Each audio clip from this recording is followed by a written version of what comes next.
New details of the attack, in which 4 U.S. Special Forces and 4 Nigerian SOLRs were led by militants, suggest that they fought alone against a far superior force for hours, despite repeated calls for help by local villagers.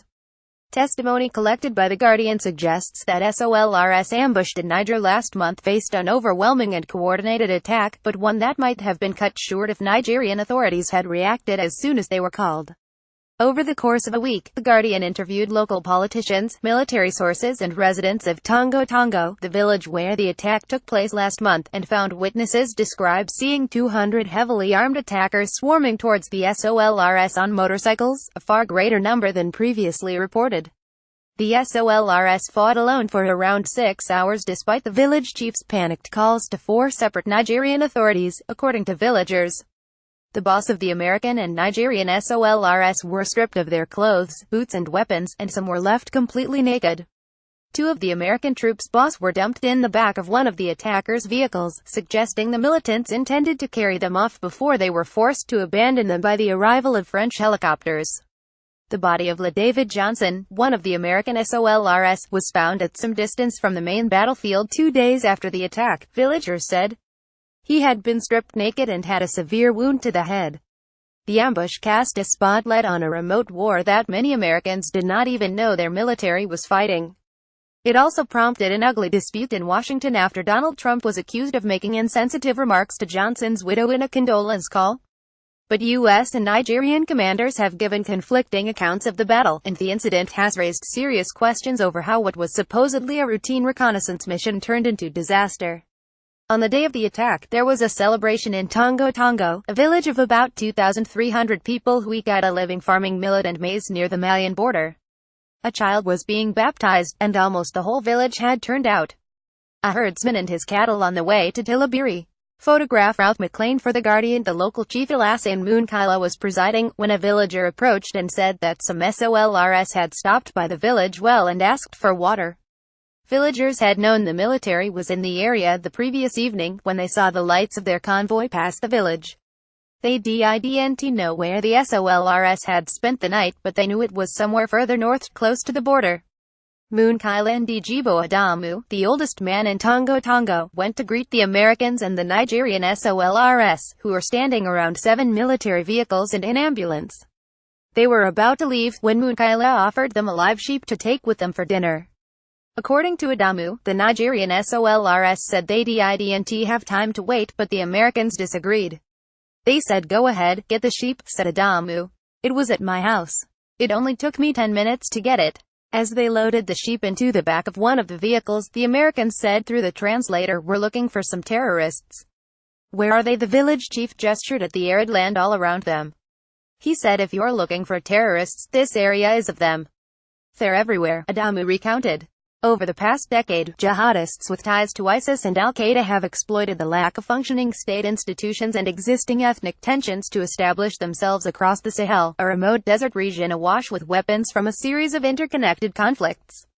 One group active near Tongo Tongo reportedly answers to Adnan Abu Walid al-Sahrawi, a jihadist thought to hail from Western Sahara who pledged allegiance to the Islamic State in 2015. It was this faction which is believed to have launched the 4th of October attack. The 2 elders were making their way back to the baptism, when suddenly they heard the roar of motorcycles. Armed men riding 2 to a bike were speeding towards them from all directions. Adamu estimated that about 100 motorcycles, about double previous estimates, swept past them and in the direction the military convoy had taken. As the villagers sprinted for their houses, gunfire broke out, and did not let up for another 6 hours. A military source who spoke to the surviving Nigerian troops said that the initial attack only lasted a few minutes. The SOLRs thought it was over, the enemy had left. Nobody had been out yet. They began to gather the injured, to organize themselves, and then the enemy came back in force. They couldn't even raise their heads to see how many of them there were, he said. Kala Mutari, Niger's defense minister, said the SOLRs were taken completely by surprise.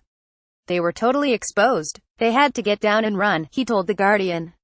Meanwhile in Tongo Tongo, the village chief was calling everyone he could think of for help: the governor, the local prefect, and the commander of the military base in Wallam, about an hour's drive away. He also called his local MP, Karima Yakuba, whose home village is about 7 kilometers from Tongo Tongo. Yakuba said the first call came just after the attack began at about 10 a.m. I could hear the gunshots over the line. He said he was hiding in his bedroom. He told me to call for help, to quickly tell the authorities, Yakuba said. This Yakuba duly did, but when he managed to get the chief on the phone again, at about 4 p.m., reinforcements had still not shown up. Everything that happened could have been prevented if help had arrived sooner, Yakuba said. Djibo Adamu, the oldest man in Tongo Tongo, photographed Ralph McLean for The Guardian. The attackers only fled 6 hours later when French aircraft arrived, villagers said.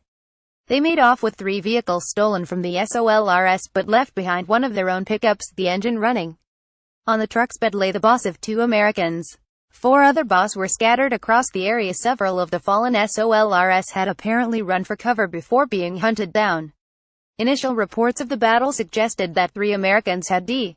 But 2 days later, in a copse some distance from the battlefield, village children found Johnson's body wedged between 2 trees. According to villagers, he had been stripped of all his clothes, though the defense minister Mutari denied this. Since the attack, Munkaila, the village chief, has been accused of deliberately slowing the SOLRS down by giving them the sheep in order to allow the attackers to draw closer. He was arrested a few days after the attack and is being held in an anti-terrorist unit in Niamey. The Pentagon and Niger have both announced investigations, but U.S. investigators only reached the site of the battle on Saturday. By contrast, the villagers said, some of the militants who led the SOLRS have ridden their motorcycles through the village many times over the past month.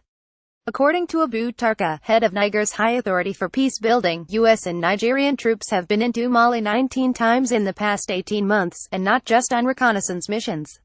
They have captured, they have done some operations in the area for the past year and a half, he said. This operation just turned out bad.